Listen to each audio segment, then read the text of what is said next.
then when you're recording, you say, camera rolling. Camera rolling. Don't touch the tripod when you're recording. So then you say, sound at speed. Sound at speed. Then you stay still and wait for me to settle, so I'm making noise. Okay? Keep pointing at Sydney's mouth, that's the most important thing. And action. So what was it like living in the 1980s? Oh, in the 80s it was very interesting, to say the least. We were faced with loads of social problems. I think the major one that we came across was the racism and lack of opportunities for us black people, but also black men. They were maligned by the society. We were seen as a threat.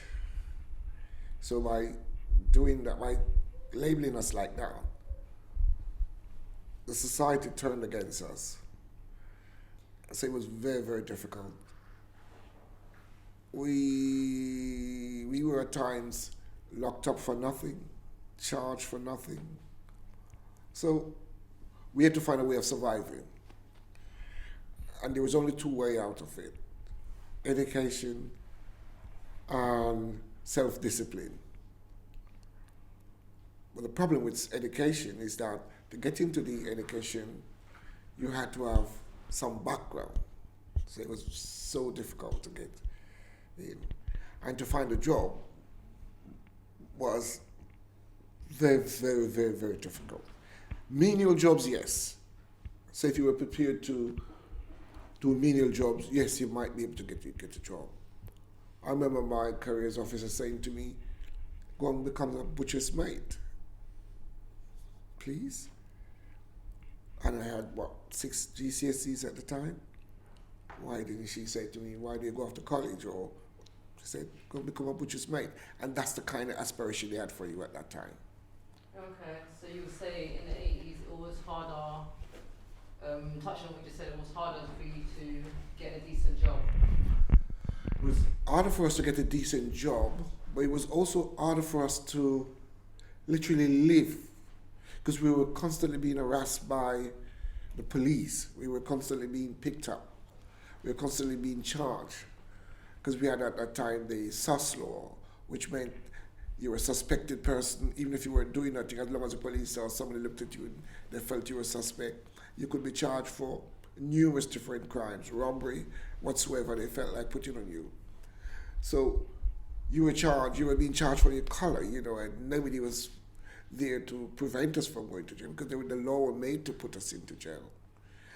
And at the same time, we couldn't find any way to live. So here we are at the other side of the coin. So we're on the street most of the time, which means we're more vulnerable than before. Or, we were very, very vulnerable because we had to live on the street in a roundabout way. So the social side of it was not nice at all, But I just think we are very resilient people, so we had to find ways of overcoming it and making sure that we survived and survived in such a way that we could benefit from it, Pause for a second. Can I ask you, Sid, can you talk about you specifically now? Yes. Instead of because we've got some really nice stuff about Yes. you talking about the community and the society, but if you specifically talk about you. Yeah. Maybe I'll ask more. Like, do you want to ask more question, like maybe personally directed to you? Yeah. That's going to get edited. Okay. Okay. So you talk about how hard it was living in that era, like socially. So personally, what did you do, like for leisure, in terms of leisure? Oh, at that time for leisure, because of the circumstances, our leisure was two things. I found football, which was a nice way of getting rid of all your frustration, and Kung Fu, because we, at that time, found Kung Fu via Bruce Lee. And given that we couldn't, defend ourselves with weapons, we had to find a way of defending ourselves without incurring the wrath of the law. So by being able to use your hands instead of knives and guns or whatsoever, we used to go training 4 or 5 days a week. And that really, we really found self-discipline in that way, because it was a disciplined type of a recreation. And at the time we didn't know that. So instead of us getting more violent or, for whatever word, reactive to what's happening to us, we found that we became less reactive and more proactive by thinking about what we're going to do or how we're going to do things. So that Kung Fu gave us a new dimension to our life, which was surprisingly keeping us out of jail, and maybe because we were doing it to protect ourselves, which made the chances that we would have more likely got nicked for assault. But it reverse happened because we could protect ourselves now. We knew that. So our confidence changed. It made us more confident because we weren't vulnerable as we were before. And for football and things, we had loads of fun, you know. And the other thing that we did, if you want to look at the leisure side of it, was music, because music is like, you know, our blood, you know, we walk, we live music. And to me, the good thing at that point, most of the music was about changes, you know, how do I put it? The issues that affect us in society, and the music reflected that at the time. Not just, and that's why I love, you know, because I love those music we talk about the things that goes on, and during that time it was brilliant because that's what they talk about, you know, and even the love songs talk about that, you know, and so everything was geared to deal with the everyday issues that affect everybody, and I love that kind of music. But because of our position at that time, we had a few clubs, but as soon as the clubs were open, they were closed down. So we invented what we call the shubeen, and that's where we used to go and have real fun, you know, and it became a new culture. So if you want to see a real black, Caribbean, Jamaica, whatsoever, you had to come to a shubeen, and you get the real music, not the watered down version, you get the real version, you know. And it was brilliant, because that's how we meet and that's how we relate. And I think that's where all the camaraderie and like how Brixton got its name, because Brixton was like the soul of black people, no matter where you were from. If you didn't put foot in Brixton, you hadn't, how do I put it? You hadn't come to England. Because Brixton. Sorry, Sid. Lads, he's talking about partying back in there. Any questions you want to ask him about the parties? Anything that's coming up? Anything interesting? What do you want to know about what they did at parties back then? Anything? Yeah. Go on, What did they do? Right. Shebeens, yes. It's drinking. I'm not going to lie to you. Smoking. I'll be honest with you, our smoking was weed. And anything else was complete no-no. If we knew somebody who smoked anything differently, you could not come in that party, even if you're not smoking, because people were scared of anyone like that infecting. It's like they think it would be catching, which it would be in another sense. So they prevented people like that coming in, no matter who you are, which was really good. But we drank. That's where we meet our partners. It's just really, how do I put it, nice music. And we really love the music. And that was, we just dance. Great question, Kyle. Very good. As he's talking, I want you to think about if you've got another question.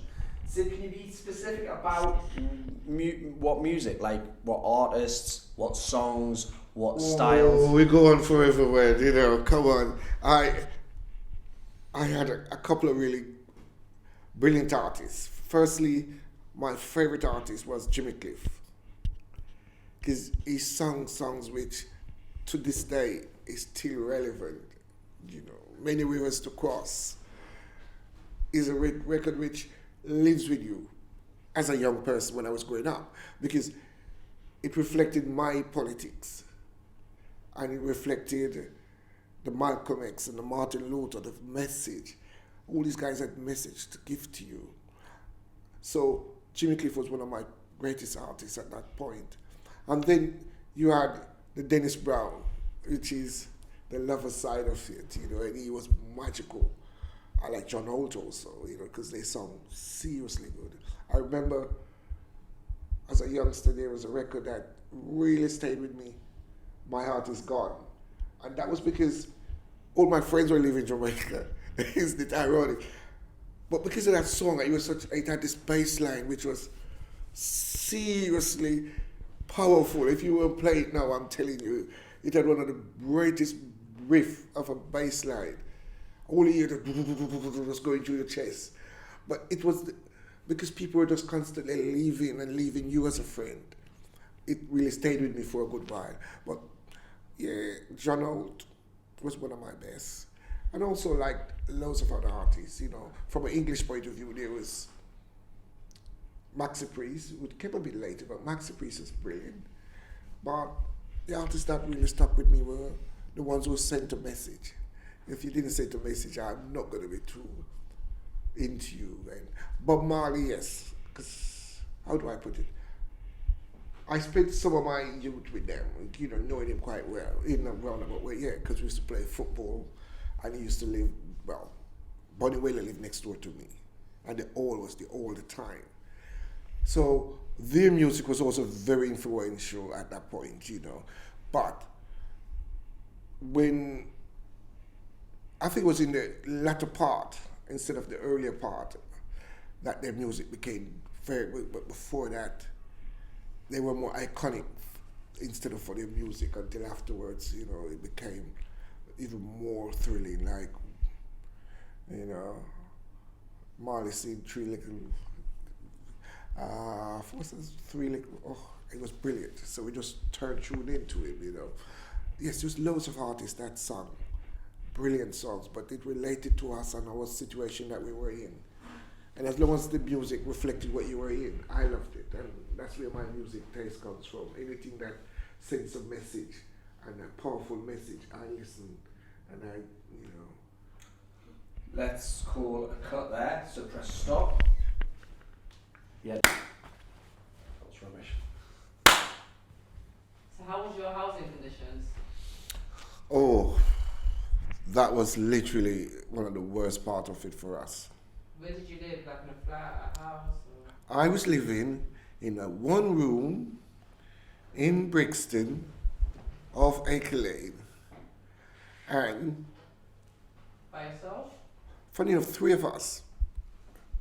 In the one Yes, because that's how it was at those times. We went down to the council and they said there's nothing for us.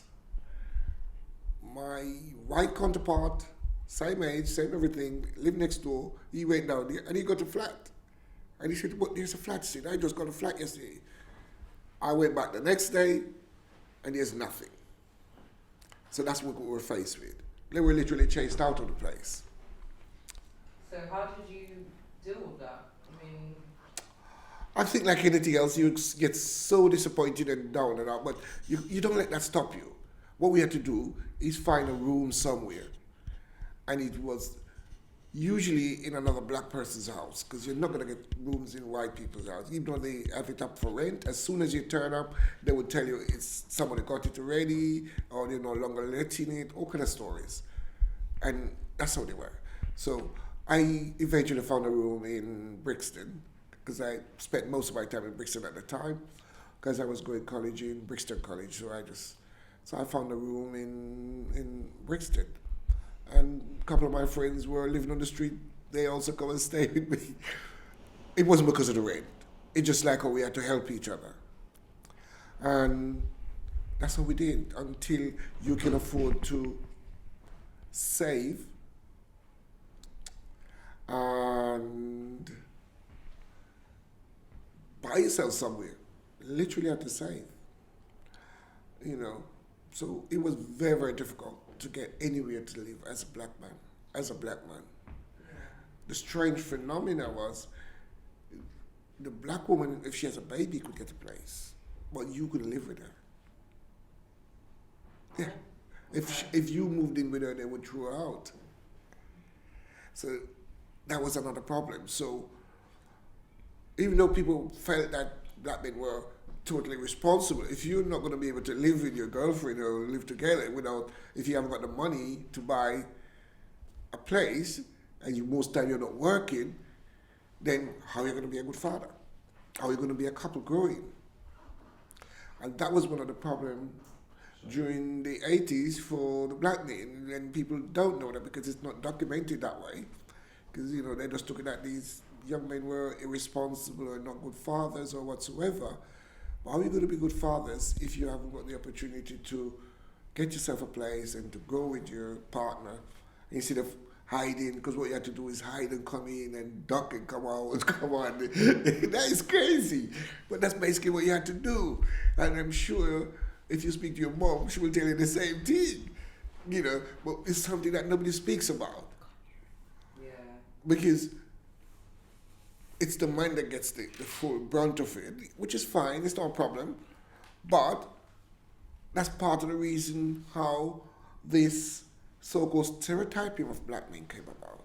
But it was deliberately instigated by the institution, by the society, you know. It wasn't his fault. It was how they deliberately used it as a way to control us, because they couldn't control us any other way.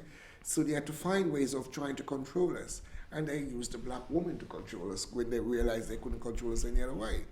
And that was a very effective method at the time. And, you know, but it doesn't mean that we couldn't have done a little bit better. We could, but like anything else, because of all the other problems that we faced as a group of people, it was so difficult. Very, very difficult at that period. During those times, it was very, very difficult to grow as a cohesive unity group of people. It was very, very difficult because it was all to divide. And I was a product of that, you know, they divided, you know, and I ended up in places that I shouldn't be. And you mentioned... Like where? Sorry. Like where? Well, let's put it this way. You had to live on streets at times. And the point is you ended up doing things which, when you look back, what should I do? You know, you get into, I wouldn't say fights, because I didn't get into much fight, but you get into scrapes which shouldn't have happened. So what happened to you? Did you ever end up like living on the street sometimes? Or? I never, on a personal level, I always have somewhere to live, but I wouldn't say it's my home. I wouldn't say it's my, but there's always, because one of the things I did, and I tried to make sure I had to develop myself, I always going off to college or always doing something positive so that I had something to fall back onto. Because I knew if I didn't do that, then I would be in big trouble. But it's not all my friends who did that, but it doesn't mean I deserted them. So I'd be at college, but I was still hanging out with my friends who made me hang out on the streets. One of the things I did, which made it easier for me, was that I saved my money, that I get any money I got, I used to try and save it, so that I could eventually get myself a place. And did you? Yes. Okay, and was that also a one bedroom? No, I got a 2-bedroom house, well, semi-house in Brixton. That was my first place, and I was so proud because, you know, hey, that's the first step on the ladder to do something positive with yourself. And I just found it really nice to do that. So that was where it all started for me in many ways as a person, because then I knew I could do other stuff. And I went off to college and did my thing and then start working with the local authority. After loads of problems, you know, it's so long, but I ended up getting a job with the local authority.